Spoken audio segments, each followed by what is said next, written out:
ta'buduna? Qala inni ja'iluka lin-nasi imama. Qala wa min zurriyyati. Qala la yanalu ahadiz zalimin. Allahu akbar, Allahu akbar, la ilaha illallah, wallahu akbar, Allahu akbar, walillahil hamd. Hadirin jamaah Idul Adha yang dimuliakan oleh Allah Subhanahu wa taala. Alhamdulillah, dengan memuji Allah Subhanahu wa taala, bertakbir dengan membesarkan nama Allah, sebelumnya bertasbih setelahnya kepada Allah. Alhamdulillah, kita masih diberikan kesempatan oleh Allah Subhanahu wa taala untuk bertemu dan berjumpa serta melaksanakan ibadah Idul Adha 1446 Hijriah hari ini. Mari kita memohon kepada Allah, semoga Idul Adha di tahun ini dijadikan oleh Allah Subhanahu wa taala lebih baik, lebih istimewa, lebih dapat menggali hikmah dan kandungannya dibandingkan dengan tahun-tahun yang telah kita lalui selama ini.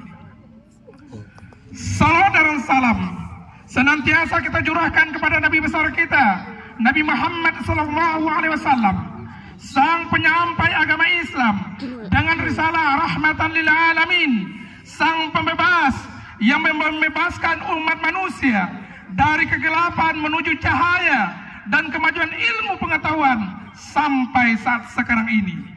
Ia adalah anak keturunan dari garis Nabi Ismail alaihissalam, yaitu putra tentunya yaitu Nabi Ismail alaihissalam. Allahu akbar, Allahu akbar, la ilaha illallah, wallahu akbar, Allahu akbar, walillahil hamd. Hikmah dari dan kandungan dari Idul Adha tidak ada hanya sekedar menampilkan sembelihan hewan kurban yang dilangsungkan setiap tahun, yang kadang bagi sebagian orang hanya ritual semata saja. Perlu kita ketahui secara bersama bahwa ada pesan yang lebih penting, ada hikmah yang dapat kita jadikan pelajaran dalam realita kehidupan kita sehari-hari, sebagai untayan yang ditegaskan Allah dalam Al-Quran dan dijelaskan dalam hadis serta sunnah-sunnah Rasulullah SAW. Dengan mengambil hikmah dan dari perjalanan kehidupan Nabi Ibrahim alaihissalam dan Nabi Ismail alaihissalam sebagai putranya, yang mana kisahnya telah diabadikan dalam Al-Quran dan sampai kita laksanakan sampai saat sekarang ini.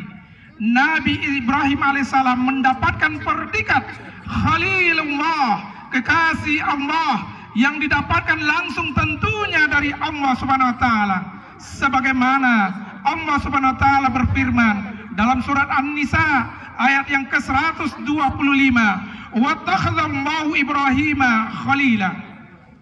Pertanyaannya, apakah semudah itu Nabi Ibrahim alaihissalam mendapatkan gelar Khalilullah, abu para anbiya, bapaknya para nabi, serta dijamin masuk surga oleh Allah Subhanahu wa taala, sehingga namanya sering kita sebut dalam salawat pada setiap salat sehari semalam.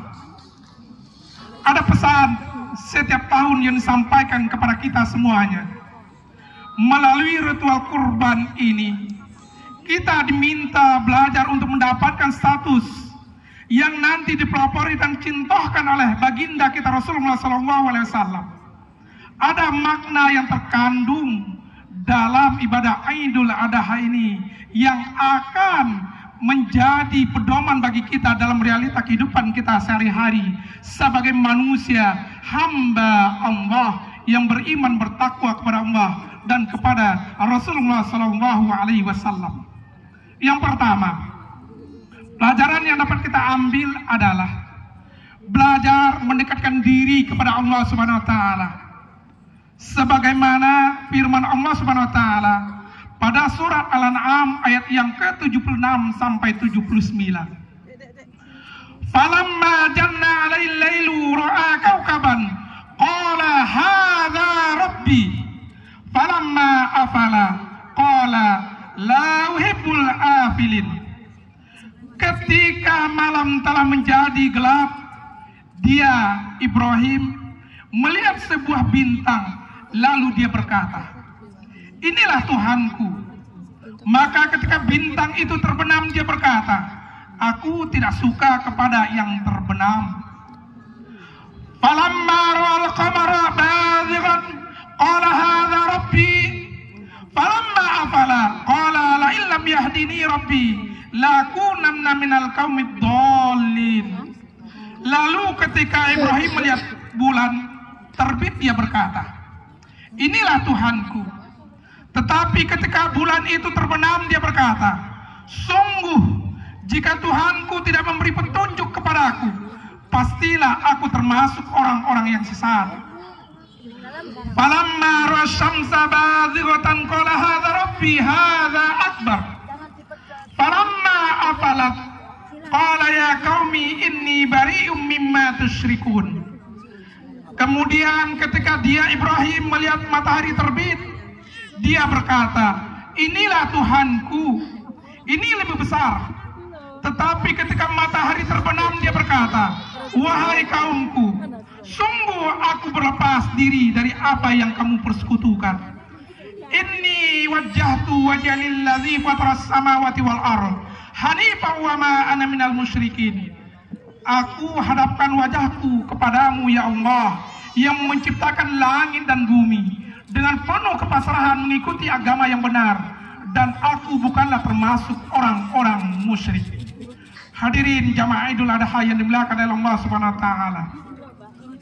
Ibrahim alaihissalam mendapatkan status istimewa dari Allah Subhanahu wa taala dalam hidupnya di dunia sampai di akhirat kelak nanti. Tentunya dengan selalu belajar dan tidak pernah menyerah, serta menggunakan akal sehatnya untuk mencari hakikat Tuhannya, yaitu Rabbinya.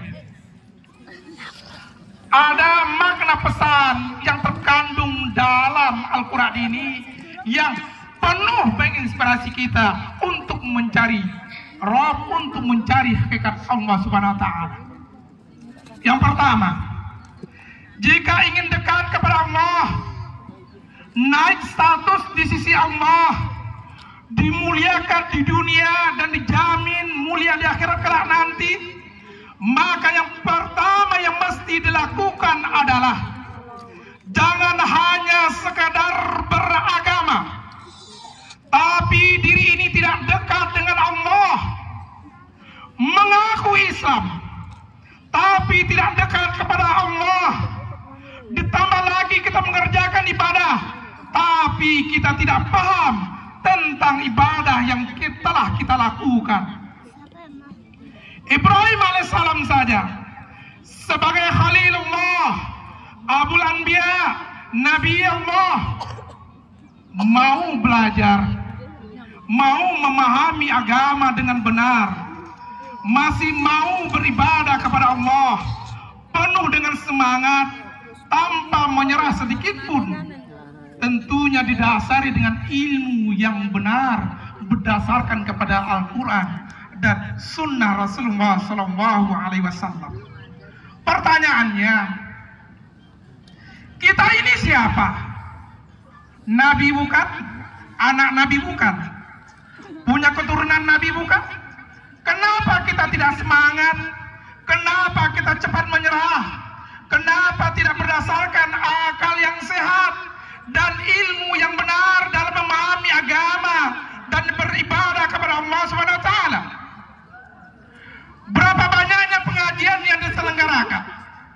Berapa banyaknya majelis ta'lim? Berapa banyaknya orang yang mau mengajarkan ilmunya untuk bisa kita datangi di majelis ta'lim? Sampai sejauh mana semangat kita untuk mendatangi dalam belajar dan mendekatkan diri kepada Allah Subhanahu wa taala?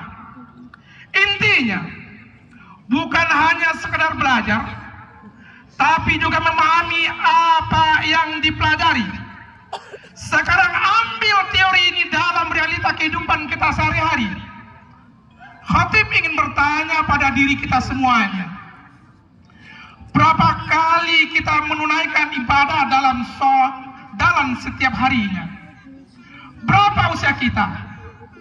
20? 30? 40, 50, 60, bahkan lebih dari 60 tahun?